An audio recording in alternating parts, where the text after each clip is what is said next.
Hey, this is Ian from EssentialTennis.com. Welcome to this video lesson in which we're going to be talking about singles and doubles strategy.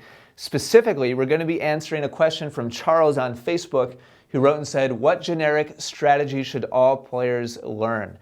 It's a great question, Charles, and I'm a strong believer that all players should have a strong base, a foundation of understanding and being able to execute the fundamentals, both in singles and doubles. So what does that mean exactly? Well, in singles, in both, let me start off with both singles and doubles, high serve percentage and high return percentage, first serves in play and returns in play, is absolutely crucial.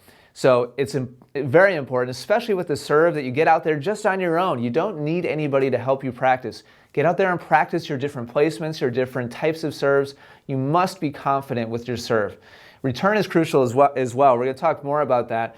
But within singles, once you get the point going, ground stroke consistency and accuracy is a must. It's essential. If you're not able to consistently target cross court on both your forehand and backhand, and at least a little bit past the service line, maintain a little bit of depth with your ground strokes. If you can't hit a target around here 5, 10 times in a row, then you're always going to have a hard time really becoming a solid player in singles. Both on your backhand and on your forehand side, you must be able to maintain a steady, solid rally back and forth. Doesn't necessarily have to be a big, powerful shot, but if you can't target cross courts, and most of your ground strokes should be hit cross court in singles, especially at first. That leads me to number 2 for singles, and that is changing direction.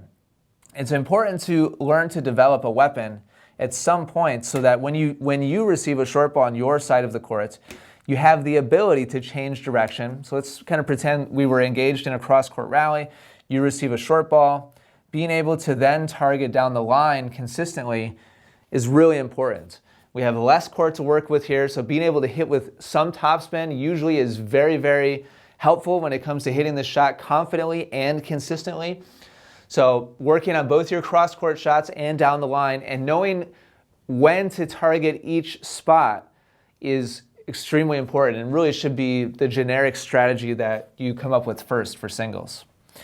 All right, when it comes to doubles, as I started with on singles, high first serve percentage and high percentage of returns put in play is number 1. That's crucial.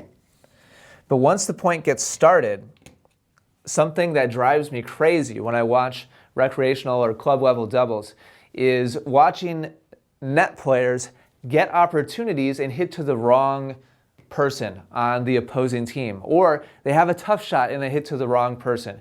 Here's a general guideline that is really important to understand and implement. If you have a defensive or a neutral volley, let's say maybe you're making contact with your first volley behind the service line, or maybe you're even at the service line or in front, but you're making contact down low, do not hit back to the close person on the opposing team.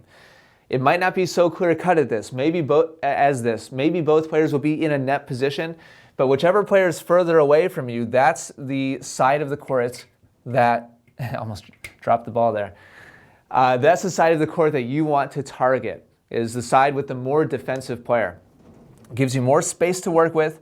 It gives you more time to get set up for the next shot, as opposed to the person who's closer, who has a much easier time to try to put the ball away if you pop it up to them, etc. So neutral or defensive volley, keep it towards the player furthest away from you. On the other hand, if you have an offensive shot, you're close to the net, the ball is high, you're making contact above the height of the net, do not hit back to the baseline player or the person furthest away from you. The vast majority of the time, you should be aiming towards the person closest to you because they have the least amount of time to react. You're able to aim directly at their feet as opposed to the baseline player.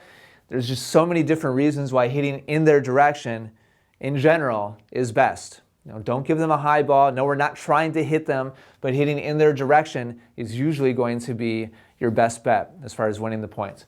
So there's some generic strategy tips there, Charles, both singles and doubles, some foundational things that must be understood and implemented if you want to be successful at any level of either singles or doubles. If you're watching this on YouTube and you've enjoyed it, do me a favor and click like. Also subscribe to my channel so that you don't miss out on future lessons. And if you have any comments or questions at all, please feel free to leave those down below. Thanks very much for watching, and I'll talk to you again very soon.